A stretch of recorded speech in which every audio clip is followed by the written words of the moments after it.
Hi lovely students, it's Christina here and welcome to another video from Easy English with Christina. So here's a question for you.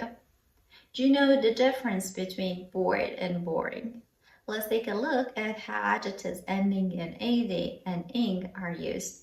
In a sentence, I was really bored in that presentation, the word bored is describing how I felt during the presentation. It's an example of an ed adjective. On the other hand, and that was a really boring presentation. The word boring is describing the thing that caused the feeling. By the way, did you know I offer a free English level test on my website, easyenglishwithchristina.com? So don't forget to give it a try after this video. Well, getting back to today's lovely topic, remember, adjectives ending in ed usually describe emotions, telling us how people feel. For example, I was so bored in that meeting, I could kill myself with something sharp.